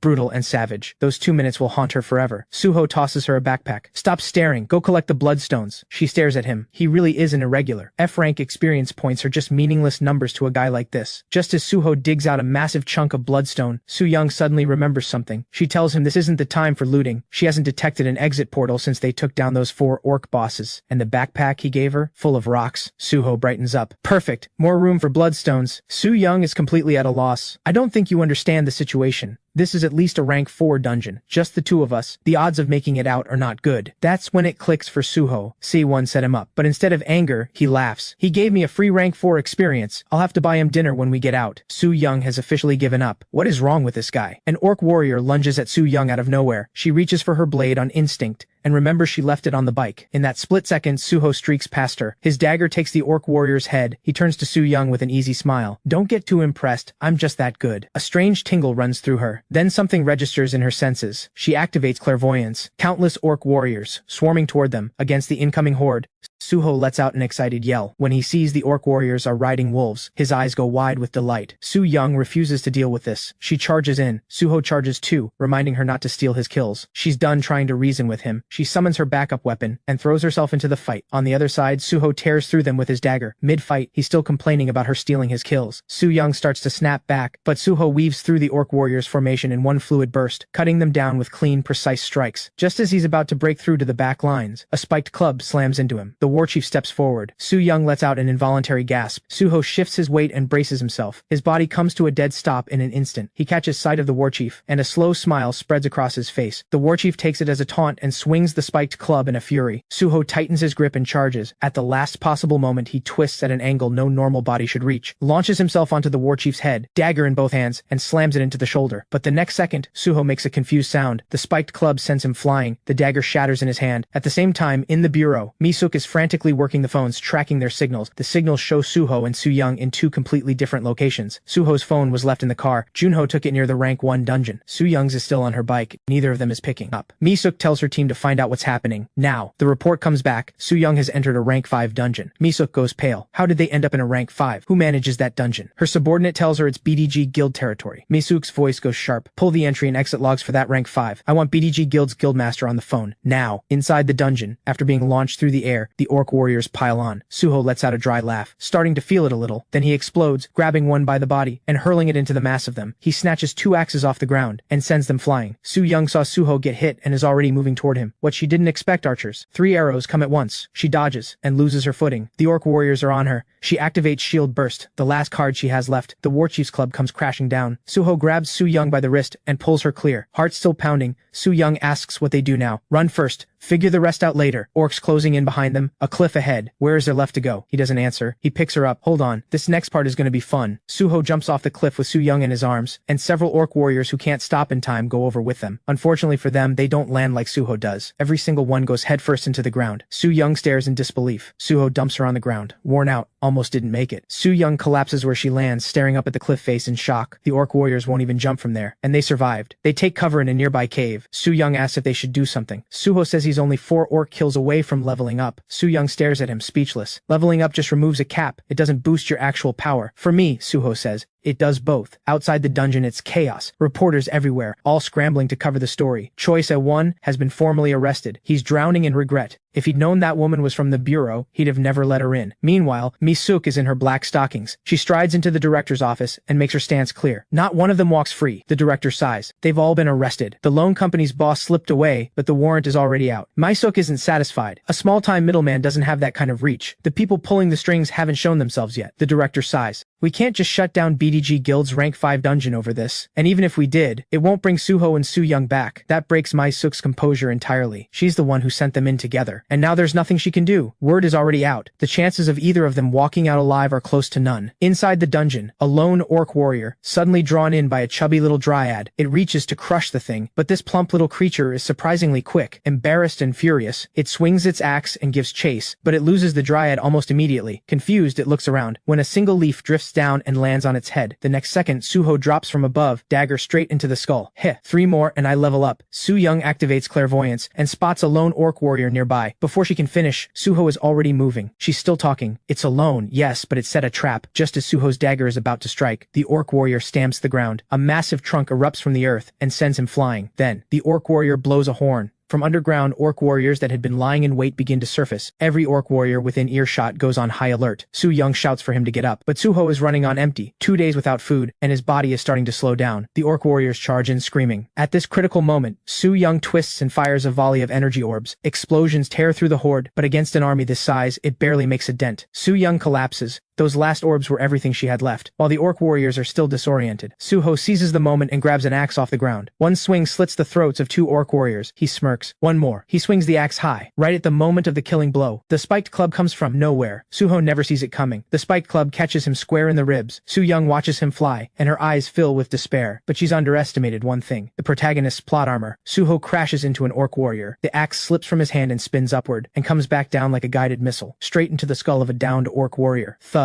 Even Suho looks stunned. Level up confirmed to unlock B shift. Suho stares at the system panel baffled. The war chief turns its gaze to Su Young on the ground. She can't even stand. The spiked club is about to come down, and then something shifts. Back home, Snowy is happily eating dinner when a strange energy wraps around him, and in an instant he vanishes. The landlady watches with wide eyes. Back in the dungeon, black smoke surges up and engulfs him entirely. He activates B-shift. Is he about to turn into a dog? Suho's body begins to change, visibly, rapidly. Sharp claws tear through. Fangs emerge. The transformation is complete. Suho is no longer human. As the warchief's spiked club comes down, Suho explodes forward. A razor wind whips around him, claws gleaming like blades. He moves so fast he leaves only an afterimage, closing the distance in an instant. The warchief hasn't even reacted before it's already inside his reach. Every strike lands like a sledgehammer. Unstoppable. Fists rain down like a storm. The warchief's face is a swollen, bloody mess. Then Suho opens his jaw, wide, full of fangs, and clamps down on the warchief's throat. Blood erupts. Su Young can only stare. When the warchief finally goes still, Suho turns to look at Su Young. The air itself seems to freeze. The only sound is blood dripping from the corner of his mouth. Su Young calls out Suho's name, a tremor in her voice, but instead of an answer, he lets out a low bark. Su Young freezes. Then she just slumps to the ground awkwardly. No wonder you never act like a human being. Turns out you literally are a dog. By this point, 3 days have passed since Suho entered the dungeon. The director of the Awakener Bureau steps in front of the camera to brief the public on the situation. This is a rank 5 dungeon, the one they call the Orc Castle. To clear it, you're looking at either a full 30-man B-rank team or a 30-man squad with no fewer than 10 A-rank hunters in the mix. The director talks on and on in front of the camera, while the camera crew visibly loses patience. In their eyes, there's no way Suho and Su Young can clear this dungeon. Meanwhile, Snowy suddenly reappears back home. The landlady has absolutely no idea where he's been. Inside the dungeon, Suho has already deactivated B-shift and returned to human form. He finally understands. The skill isn't a simple transformation. It lets him merge with tamed animals. He glances at Su Young, who's sitting there in a daze. Hey, stop spacing out. Let's grab the loot and go eat. But Su Young looks utterly defeated. It won't matter. This place is going to be our grave. Suho stares at her, confused. Dark clouds gather overhead. Rain begins to fall, and Su Young's mood sinks with it. The orc warchief is dead, but the portal still hasn't opened. The real boss has yet to show himself. Su Young drifts into memory. Back then, when she was trying to advance to B rank, she led a 20-man team, alongside her boyfriend, into a rank 5 dungeon. That dungeon was nearly identical to this one, another orc castle. But her boyfriend, an A-rank hunter, died right before her eyes. It was something she could never forget. The look of despair in his eyes. The terrifying face of the boss. Just thinking about it is enough to make the tears come on their own. Suho sees this and pulls her close. Don't worry, I'll get you out of here, I promise. Meanwhile, outside the dungeon, Dongsu is live streaming in full meltdown. Misuk is on her knees, crying out for them both. Someone has even called in a shaman. Everyone is holding their breath, waiting for word that Suho and Su Young made it out. None of them could have imagined that Suho and Su Young are not only alive and well, but feasting on all the grilled meat they could ever want, right there inside the dungeon. After leveling up, the system store has stocked up with a whole new selection of food items for Suho to redeem. During a rest break, Suho asks about her ex-boyfriend. From what she tells him, she had passed out during the battle, and when she came to, she was already in a hospital. All her boyfriend had left behind was a single longsword. It took the sacrifice of 2 A-rank hunters just to bring down the orc overlord. His power was beyond anything even 5 orc warchiefs combined could match. So you're saying there's an orc overlord here too? Then where is he? Su Young isn't sure, but she can confirm there's no trace of him within a 1-kilometer radius. She explains in most cases the orc overlord stays inside the castle. The 4 surrounding towers are home to the orc warchiefs, and beyond the walls are thousands of orc troops. Just then, the dryad Suho had sent out comes flying back. She leans close to his ear and whispers that she has found the orc castle. Su Young didn't expect the dryad to be that fast. She asks Suho if he has a plan. Find him. Kill him. That's the plan. Su Young is speechless. She opens her mouth to object, but somehow can't find the words. At that moment, war horns blare from the orc castle. The gates swing open and orcs pour out in a torrent. Su Young holds herself still in the bushes, every muscle tight. The moment the orcs are clear of the castle, she shouts, "Now!" Suho activates B-shift, hoists Su Young onto his back and charges. The orcs on the walls and at the gate are caught completely off guard, but they snap out of it fast and give chase. Inside, orcs scramble to shut the gates. Archers take aim and open fire. Su Young throws up a shield to cover them both. In the split second before the gates slam shut, Suho leaps. His fingers barely catch the edge of the gate. The pursuing orcs are already at the wall. Su Young doesn't hesitate. She detonates a defensive bomb. The shockwave obliterates the gate bridge. Before the orcs can regroup, they ignore every orc in their path and sprint straight for the central tower, because there is only one goal: take down the orc overlord. Suho barrels into the orc castle with Su Young on his back. The explosion has thrown the whole place into chaos. They cut through the smoke like it's empty air. In one relentless push, they charge up the tower where the overlord waits. The orcs guarding the tower finally react, leaping down to block the way. Su Young is caught off guard and gets yanked off. Suho spins around to go back for her, but she shouts, "Don't! Keep going!" Mid-fall, Su Young twists back and catches the outer edge of the wall, uses it to haul herself up and lands safely back on top. But there are orc warriors waiting up there too. Su Young summons her longsword and throws herself into the fight. On the other side, Suho blasts through every obstacle and closes in on the top of the tower. Up on the throne at the tower's peak, the orc overlord snaps all 3 of his eyes open. He rises slowly. He steps to the edge and gazes down at the castle below. Why is there so much noise? But the moment he leans his head out, a dog's head comes flying at him. Before he can react, his throat is clamped in iron jaws. He can't make a sound, but it's not hard to imagine what's going through his head. The force of the bite sends him flying backwards, his entire body plummeting from the top of the tower. A sickening crack, and the overlord is impaled straight through on the castle's own spire. And just like that, one of the most feared boss-level monsters in existence dies without getting a single line. The spire buckles under the overlord's weight and starts to collapse. Back on the wall, Su Young is overwhelmed by sheer numbers. She's forced to trigger a defensive explosion on the tower itself. The blast sends her hurtling through the air. Through the haze, she sees the ground far below swarming with orcs waiting for her. A creeping thought, is this really where it ends? Then a hand catches her. Right when it matters most, Suho is there. He wraps his arms around her and rolls them both clear of the orcs below. Su Young stares at him, stunned. "You actually killed the overlord?" Suho nods, but now's not the time to talk. He throws her onto his back and bolts toward the castle exit. "Quick, use your exploration skill, find the portal." Su Young is still reeling from the shock of the overlord's death. It isn't until her exploration skill picks up the portal that it truly sinks in. He really did it. Meanwhile, outside the dungeon, everyone is in shock. A countdown appears on the dungeon monitor. The orc castle's gate is about to break open. They did it. Misuk bursts into tears. The waiting crowd erupts in cheers. Inside the dungeon, Suho is running at full speed. Su Young calls out from his back, "Portal is 700 meters past the wall, 11 o'clock. 10 minutes left." The orcs are right on their heels. Suddenly Suho senses something. He cuts into a side path. "What are you doing?" Su Young snaps. "We don't have time for this." Suho just grins. He spotted the orcs' demon wolf training grounds, and he's taking every single one of them with him. He activates his taming skill, and an exclamation mark pops up above each demon wolf's head. "Follow me." At Suho's command, every demon wolf leaps the fence and falls in tight behind him. Su Young blinks in disbelief. "Are you seriously taking them with us?" Just then, a massive orc force blocks the road ahead. Suho braces to punch through. When a dryad zips in and whispers that there's a small exit nearby. Su-young immediately activates her exploration skill. Sure enough, tucked around a corner, there it is. Suho leads the wolf pack out of the castle at full sprint, 23 seconds until the dungeon portal closes. They're almost at the portal when an orc behind them hurls a spear. Su-young turns. The spear is aimed straight at her. It cuts through the air and drives into her. The impact throws Su-young off Suho's back. By sheer luck, the pack loaded with bloodstones absorbs part of the blow. But what does it matter? The portal is about to close, and the orcs will finish her off. The thought hits her like a wall of ice. Through the haze, she makes out the shape of a dog running toward her. It's Suho. Su-young's expression tightens. "Don't come back!" she screams. The moment an orc spear thrusts toward her, Suho snatches up the spear and drives it straight through the orc. 8 seconds to portal close. Everyone outside watches, barely breathing. 4 seconds. Suho shields Su-young with his body. Su-young forces out the words, "Why did you come back for me?" He doesn't answer. "Hold on tight. I'll show you what real speed and power look like." The countdown hits 0. Every orc freezes. The portal shatters. The dungeon begins to collapse. Just as everyone outside loses hope, a wolf howl tears through the distance. And then a flood of demon wolves comes pouring out. As all eyes lock onto the wolves, a dark shape streaks across the sky. When people rush over, they find the shape was Suho and Su-young, both unconscious, but still holding each other tight. Cut to the Awakener Bureau conference room. Every major outlet is scrambling to cover Suho and Su-young clearing a rank 5 dungeon. Some don't stop there, pushing inflammatory stories just to farm engagement. This draws intelligence agents from across the globe. They all have one goal: recruit Suho, the irregular. Inside the conference room, everyone is talking over each other. The consensus is clear. One contract alone will never be enough to keep Suho in Korea. But Doc sees it differently. As long as Suho's family is in Korea, he won't leave easily. Looking back through the case files, Doc has noticed something. During the 1,000 years Suho spent living among wolves, he never forgot his family on Earth. And when he returned to Earth, he missed the wolves he had spent those 1,000 years with. It tells you everything. He wants to be with the people he loves. Give him territory where he can live with his family in peace, and he won't leave Korea, let alone work against us. After some discussion, Mi-suk identifies an abandoned hotel in Namyang City that fits the bill perfectly. It's far enough from the city center that even if a gateway to the 4th planet opens, they'd be safe. A quick renovation, restrict the perimeter to authorized personnel only, and hand it over to Suho. The director cuts in. Is Su-young still our eyes on him? Mi-suk confirms she's the best fit. Has she filed her dungeon report yet? A dog-like man, Mi-suk says that is the report. Everyone stares at the screen in silence. Meanwhile, after joining forces with Japan, Lee Tae-yang took on a new name, Sonoda Hiroshi. Today is fight day, his first bout in Japan, but he shows no mercy whatsoever. 2.5 moves, that's all it takes. His opponent is dead. The crowd is unsettled. Was a kill really necessary? In a sparring match? He offers no explanation. That's 22 straight wins. Back in the locker room, a red-haired woman rushes to embrace him. Word is you killed him. Hiroshi's face stays blank. That's right, he was going to be one of the 7 evils. The woman pulls out a file on Suho and hands it to him. Hiroshi glances at it. No recognition. Sonoda Hiroshi is a returnee who had lived through 25 cycles. Over the span of 500 years, he had done the same things over and over and remembered a great deal of what the future held. Killing the 7 evils, joining Japan, it was all for the sake of saving the Earth. In his previous cycles, he had watched monsters devour humanity firsthand, as the skies, the land, and the seas all fell under the rule of beasts. Japan had been humanity's last stronghold, so this time, he was determined to build Japan's foundation strong. Prepare for the apocalypse, no matter the cost, even if it meant being despised. Yet across all 25 cycles, he had never once heard the name Suho. When the woman tells him Suho is supposedly a returnee from the 4th planet, Hiroshi scoffs. As far as he knows, the 4th planet will not appear anywhere near Earth within the next 5 years. So in his eyes, Suho is nothing more than a Korean propaganda puppet. The woman tries to say more, but Hiroshi has already tuned out. If he's still standing when the apocalypse comes, we can talk then. On the other side of the world, Suho's crew is driving to their new territory. When they arrive, the sight stops everyone cold. Is that a haunted house? I think I just saw a ghost on the 2nd floor. Su-young shoots Mi-suk a glare. You seriously found us this place? Mi-suk just smiles. Renovations start tomorrow, but Suho takes one look and announces he loves it and wants to move in immediately. Su-young pinches him in the back like she owns the place. Have you lost your mind? What about my feelings? Since Suho is on board, Mi-suk shoves Su-young aside and gets down to business. Mark the territory and we can sign the contract. Then let's start now. Around Suho, lights bloom like a scatter of stars. They are dryads, every one of them answering his call. They dive into the earth, roots spread, sprouts push through the soil fast enough to watch. Within moments, towering trees surround the entire area. Done. Mi-suk pulls out the contract with a smile. Su-young steps in and grabs the contract to read it herself. Mi-suk's smile vanishes. Looks like her girl has gone and completely lost herself to him. Ever since Suho got his territory, Su-young's life has only gotten better. One morning, she's deep in a perfect dream when Mi-suk calls. The whining on the other end of the line, Mi-suk completely loses loses it. She's drowning in work and this woman is still in bed? Across the country, monsters have been appearing everywhere. Sea, sky, nothing is safe. Mi-suk tells Soo-young to get up and get to work. Soo-young hangs up on her. She brews herself a cup of coffee and savors the quiet morning. Suho, meanwhile, is busy giving names to his wolf pack. Ever since bringing them back, he's noticed a problem. Each wolf's dimensional essence is higher than his own, which means merging with them risks him losing control. So for now, leveling up the wolves is off the table. Just then, Soo-young walks over and asks where Junho and the others are. They headed to a dungeon first thing this morning. Clearing regular dungeons doesn't need him anymore. Suho offers to show Soo-young what he's been working on. She's happy to come along. Suho activates Beast Shift. He tells Soo-young to climb on. The breeze rushes past their faces. They race across the open fields alongside the wolf pack. Meanwhile, Junho is driving back home. A month has passed since everything went public. Dong-soo notices Suho is still trending at the top, and that funds sent from various countries have now exceeded 4 billion. The international appetite to recruit Suho shows no sign of cooling. While Dong-soo is still wrestling with whether to tell Suho all of this, they spot Suho and Soo-young running across the field. Dong-soo leans out the window at the sight of them. "Hey, Soo-young," he hollers, dripping with implication. Soo-young responds by clenching her fist in his direction. Dong-soo just cackles. "Eating, sleeping, living under the same roof. What else am I supposed to call you?" Watching Suho sprint, Junho gets the urge to race him. Beast and car tear across the field side by side. But then, Soo-young senses it. A dimensional rift. She knows that feeling. She had once asked Suho what his planet was like. He told her it was an animal kingdom. Every creature locked in endless battle for territory. Even the tribal leaders were at least U rank, and even after he became king of the planet, they kept coming for him. Soo-young thinks to herself, if the world Suho described ever connects to Earth, this place will become a battlefield. She asks if Suho can keep those creatures in check. He was their king after all, but Suho shakes his head. Right now, he's nowhere near as strong as he used to be. If they saw him like this, they'd probably want to kill him on the spot. Soo-young goes quiet. Well then, let's head northeast toward the outlands. She tells Suho to take them somewhere less populated. They've just ducked into a patch of woods. When Soo-young feels space itself begin to warp, she calls Mi-suk immediately and reports their location. Mi-suk's voice goes sharp. She orders armored missile vehicles to the location at once, on standby to bombard the portal the moment it opens. Then Suho pauses. Something's off. "This isn't a gateway from my planet," he tells Soo-young. Before Soo-young can ask how he can tell without any equipment, she senses it too. When Suho first returned, the dimensional essence surge was far more powerful than this. Could this actually be a regular dungeon portal? The disturbance has already drawn outside attention. Expert teams from the Awakener Bureau are converging on the area. The appearance of the fourth planet would be enough to shake the entire world. Within minutes, the Bureau's sensory team arrives. They deploy their specialized equipment and begin scanning. Suho's eyes light up at the gear. One of the technicians explains that the equipment can determine both the dungeon's rank and its opening window. The results come in. 4,280, a rank 4 dungeon. Mi-suk can't hide her disappointment. Meanwhile, Soo-young is already swapping into her combat gear on the spot. She's going in with Suho to check it out firsthand. The director shoots to his feet the moment he hears the news. If Suho isn't a fourth planet returnee, every one they've poured into this is money down the drain. Mi-suk waves him down. It's just a preliminary read. And besides, Suho's shown a level of power no rank 4 dungeon could ever account for. But the director isn't hearing it. A return-free investment is a failed investment, and those angel investors are not patient people. He tells Mi-suk to shut it down. If word gets out that this is just a rank 4 dungeon, the new planet stocks will collapse overnight. Their move right now, buy time and pull the funds in. Outside the portal, the full scan results are in. Gate 272, 50 days remaining before opening, meaning the earliest this place erupts is in 50 days. Suho isn't quite following. The technician explains, to prevent an eruption, they'd need to clear it 4 to 5 times a day on average. He's worried Suho simply doesn't have the manpower, but Suho doesn't care about any of that. He's far more interested in the detection equipment itself. The technician tells him the equipment costs around 3 billion. Most guilds own at least one unit. That price tag stops Suho cold, but the technician adds, they can loan one to him free of charge, just sign a form. Suho blinks. You're just handing over something worth 3 billion? The man explains they just received orders from above. Even if Suho turns out not to be a fourth planet returnee, he is to be treated with full respect. Besides, word is that foreign parties have been circling him. They hope Suho will choose to call Korea home. Suho is even more confused. Foreign parties? I haven't gotten any invitations. From behind, Dong-soo taps Suho's shoulder and quietly pulls him aside. He whispers, since Suho doesn't go online, all the foreign support funds were quietly wired to Dong-soo's own account, so he figured Suho should keep both sides warm for now and decide when the time comes. Dong-soo braces for a lecture about being kept in the dark. Instead, Suho turns it around on him. You can love money, just don't let it own you. One good neighbor you can actually talk to is worth more than any amount of funding. Dong-soo nods sincerely, then admits he's already committed to 3 headhunting firms, and if Suho doesn't at least glance at their proposals, those firms will have Dong-soo assassinated for taking their money and delivering nothing. Suho sighs. Tell them I looked. Tell them I didn't respond. Tell them money doesn't interest me. As for the support funds, Dong-soo can keep managing them. Right now, Suho has one thing on his mind, find out if this dungeon is the place he once called home. Just as Suho is about to step through, Four Eyes cuts in front of the group. The Bureau is sending a strike team. They want to go in together. Suho refuses flat out. Per the contract, only 2 observers are allowed, and they cannot take part in the hunt. Four Eyes still looks uneasy. Can this small a group really clear a rank 4 dungeon? Su Young tells him to mind his own business and just handle the camera. Snowy comes trotting up behind them. If you want to tag along, then we'll level up together. 5 people and 1 dog step through the portal. What greets them is a withered, dying forest. Something about this place feels familiar to Suho, but he can't be sure. Su Young suddenly raises her hand to halt the group. 3 hostiles 70 meters ahead. A moment later, snarling sounds drift in from that direction. At that, Junho lights up and snatches his cleaver. Four Eyes stares at him blankly. Why is he suddenly excited? Junho is already walking toward the monsters with a grin plastered on his face. But as he passes Suho knocks him out cold. Wake him up and give him a sedative. Four Eyes has no idea what just happened. Su Young, completely unfazed, explains, once Junho picks up that cleaver, he goes feral. Right then, a dark tentacle shoots out from the bushes. Suho's eyes light up. Nobody touch them. These are mine. A split second later, a massive fang-filled maw bursts out of the undergrowth. Lizard folk. The group snaps to attention. Four Eyes hits record. Suho steps forward alone. 3 fanged monsters before him. He moves, and the kills are clean, effortless, like he's done it 1,000 times. Every thrust of the dagger sprays a clean arc of blood, from first charge to last kill, under 3 seconds. Four Eyes stands there dumbfounded. Are those the reflexes of a human being? Suho waves Junho and the others over to collect the loot. As Four Eyes watches Junho and Dong-su methodically break down the monster carcasses, he's completely beside himself. Lizard folk are C rank and above. What in the world is this group? Suho sends Snowy ahead to lure more monsters back. Four Eyes panics. Isn't that animal abuse? What if he drags back hundreds of them? Su Young tells him to mind his own business. No job is too dangerous. Not with a brave little pup on the team. Monster roars echo in the distance. Junho lets out a chilling laugh. Watching Junho's face twist into something unhinged, Four Eyes completely loses it. Cold sweat pours down his face. The worst decision of his life was walking into this dungeon with these lunatics. This time, Suho doesn't stop him, just lets Junho take the whole performance all the way. Snowy comes bolting back, a pack of spear-wielding lizard folk hot on his tail. Junho sees them and surges forward, cleaver in hand. In this moment he is something unchained, a force of pure devastation. He tears through the pack, going absolutely berserk. Snowy, not to be outdone, launches onto the nearest lizard folk and bites like mad. Suddenly Four Eyes cries out. A fanged lizard folk maw lunges straight for Junho. A single shot blows its head clean off. Dong-su opens fire, rat-a-tat-tat. Junho's cleaver comes down, chop chop chop. In the blink of an eye, the 2 of them wipe out every last one. Four Eyes looks like he needs a moment to process what he just saw. Is this actually a rank 4 dungeon? Why isn't anyone even slightly on edge? The rest of the path goes smoothly. The dog leads, the humans follow. Dog stops, humans stroll. Every encounter along the way is just more lizard folk. No pressure whatsoever. Outside the dungeon though, the Awakener Bureau is under a very different kind of pressure. Reporters have packed the perimeter of Suho's territory and several of them block Mai Suk's car to get the story first. The lead reporter says they'll move if she answers just one question. I just saw Captain Lee Myung-song go in. His strike team specializes in rank 4 dungeons. Does that mean a rank 4 is about to open in there? Mai Suk says nothing, but the reporter reads her silence perfectly. He waves the crowd back. As Mai Suk's car pulls away, the reporter already has his headline. Inside the car, one of Mai Suk's staff can't hold back. Wasn't Suho's situation supposed to be classified? Did you just give them something? Mai Suk shrugs. Which matters more to you, the brass's money or Suho himself? If I let the world believe Suho is a rank 4 returnee, those vultures will stop circling him. At the portal entrance, Lee Myung-song is running roll call. His strike team is locked and ready to enter. Just then, Mai Suk's car arrives. She tells the strike team to stand down. Per the contract, no one enters this dungeon without Suho's consent. Myung-song is not pleased. He scrapped his original plans and came all this way for this mission. He starts to push back. Mai Suk cuts him off. I'm here to sort this out, the director's situation included. Myung-song pinches the bridge of his nose. One rank 4 dungeon. How is there this much red tape? Mai Suk invites him to talk in the car. Meanwhile, the director is on the verge of losing his mind. The dungeon story is already out. It's on every front page, and he's been calling the angel investors non-stop trying to explain. But his own phone won't stop ringing either. Right now, he genuinely wants to tear Mai Suk apart. Within 2.5 hours of the story breaking, Suho's name dominates every major headline. Doc sees the news and is genuinely surprised. Another twist? Just as he's about to believe it, something clicks. When he had taken Suho's statement earlier, Suho mentioned something, that he had lived by the sea for a time, but there is no ocean in a rank 4 dungeon. This raises a bigger question about the origin of dungeons altogether. Could they be fragments born from exploded planets? Then again, when Doc helped Suho locate his brother, the condition was that Suho would tell him everything about the last 500 years, but at the time, he hadn't taken Suho seriously at all, and Suho never called back. What a waste. Though to be fair, back then, who would have believed an F-rank hunter was the king of another world? Inside the dungeon, Suho cuts through lizard folk the whole way. Soon they break through the forest. Suho looks around. The feeling of familiarity won't go away. Dong-su spots writing carved into a stone. Suho stares at it, and something stirs in the back of his mind. Su-young initially thinks Dong-su is messing around, but he swears it wasn't him. Su-young is puzzled but has no explanation. She tells Four Eyes to record everything. Then she notices Suho walking alone toward a cave. She and the others follow. Inside the cave, the walls are covered floor to ceiling in text and markings. Are you telling me humans actually lived here? Four Eyes spots a particular passage that catches his eye. Dong-su rushes over and whistles. Well, people aren't exactly holding back, are they? The two of them sit on the rocks, barely containing their laughter. Then Junho spots something. Come here, there's my brother's signature, and that's not all. Dong-su finds Junho's name too. It hits them both at once. This is the other world where Suho spent 1,000 years, and they were just mocking that writing. Awkward. Meanwhile, Suho, who hasn't said a word, is staring fixedly at a map on the wall. Kuro, the tiger he had fought countless battles with across 1,000 years. A wave of memories crashes over him. His head reels. He turns and runs out of the cave. Dong-su assumes it's because of his earlier mockery. Su-young runs after him immediately. Outside, Suho scrambles up to a high vantage point and stares out at the landscape stretching before him. The shock hits him like a wave. This is the other world I lived in, but why does it look so different? Suho stands at the mountain peak, overwhelmed by a mix of shock and confusion. The traces of his past life are here, but the world around him feels completely foreign. He remembered a snow-capped mountain standing straight ahead, and on the other side, an orchard, with the ocean stretching out beyond it. But now, all of it is gone. Hearing this, Choi Su-young is stunned. How could there be an ocean inside a dungeon? But Suho tells her that was the Roaring Sea, a place no one should ever set foot in. The writings in the cave were left by him as a reminder not to forget civilization. At first, he had taken shelter there to hide from the animals, and after moving on, he would return regularly just to write, to keep the habit of literacy alive. As for the lizard folk, they never used to exist here. Su-young asks with concern, so where did all your animal friends go? At that, Suho's expression grows distant. This area used to be leopard territory, and knowing them as well as he does, leopards don't run from lizard folk. But Su-young points toward the distant haze. That, she says, is where the dungeon ends. Suho goes still. If that's the boundary, then where did the leopards go? Then, from below, comes the sound of lizard folk. Looking down, they're scaling the mountain at terrifying speed. Over 100 of them. Han Dong-su and the others catch up, and at the sight of the lizard folk, everyone tenses up. But Suho's face is dark. At the rear of the horde is the boss, the Lizard King, wearing a helmet carved from bones, the bones of leopards. At the sight of it, Suho's eyes turn cold. Stay here. I'll handle what's below. With that, he leaps off the edge, diving straight into the swarm. Meanwhile, back home, the landlady is feeding a pigeon. Suddenly, a flash of light engulfs the bird, and she nearly has a heart attack on the spot. Right before her eyes, the pigeon vanishes, just like Snowy did before. Back in the dungeon, Su-young watches in disbelief as Suho's arms transform into wings. His target is clear. Kill the Lizard King and avenge the leopards. Suho dives at full speed, and in the instant before impact, he shifts his B-shift form again, merging with Snowy, and slams straight into the Lizard King. His claws pin the Lizard King's skull and rake across it with savage fury, the rage he had held back finally breaking free. The Lizard King is beaten to the edge of death, and Suho hauls him upright by the scruff. He tears off the leopard bone helmet and throws it aside. He leans in close, voice ice cold. Where did the leopards go? But the Lizard King, teeth knocked out and all, still has the nerve to talk back. He lets out a sharp, chittering chi-chi-chi. Judging by Suho's expression, it was a string of deeply offensive insults, and to top it off, the Lizard King takes a swing and clocks Suho right on the head. That does it. Suho is furious. He seizes the Lizard King in an iron grip, and a crushing aura of pressure radiates across the entire landscape. If you want to die that badly, I'll gladly oblige. He launches himself into the air, the Lizard King locked in his grasp. Up on the peak, the others are still fighting off the climbing lizard folk. When they look up and see Suho carrying the Lizard King high into the air, all four of them, and the dog freeze. Then Suho hurls the Lizard King straight toward them. Four Eyes is screaming internally. What the hell? Can't you see there are people up here? The Lizard King crashes into the mountainside with a thunderous impact. Level up. Wind attribute skill unlocked. Suho got what he wanted, but the lizard folk and his own teammates paid the price. The impact triggers a rock slide, and the group barely has time to react before they're tumbling down the mountain. Fortunately, they're a tough bunch. Nothing but minor scrapes. Then Suho's calm voice drifts over. Let's go. The gate's open. Four Eyes just stares. That's it? It's over? Outside the dungeon, Kim Mi-suk and her group are waiting in silence. When Suho's team emerges, Mi-suk steps forward with a smile to greet him. Behind her, Lee Myung-sung lets out a scoff. That's Suho? He looks like he couldn't hurt a fly. Suho gives the group a brief glance. He's not in the mood to talk. The next second, he shifts into B-shift and flies off without a word. Everyone just stands there, stunned. Mi-suk stares blankly. Wasn't he a dog? Why is he a pigeon now? Mi-suk asks Su-young what happened inside, but Su-young just shakes her head. If you're here to negotiate with him, you'd better come back another day. Mi-suk is at a loss. Then where's the footage? As Su-young turns to leave, she calls out to Four Eyes. The footage is with him, and he's to head back to headquarters with Mi-suk. But Mi-suk stops her. You're coming too. The mission to observe Suho is over. The Bureau has new orders for you. Su-young bristles. What the hell? Am I just your personal errand girl? But Mi-suk's face is dead serious. The Northern Defense Line needs you. The situation there is critical. With that settled, everyone returns to Awakener Bureau headquarters. The director is eager to find out what happened inside the dungeon. After watching the footage, the room falls silent. The Lizard King was at least a rank, and Suho took him down like it was nothing. So what rank is Suho exactly? Su-young weighs in. After spending time with him, she's found that while Suho's official rating is E rank, his baseline combat strength is at least S+,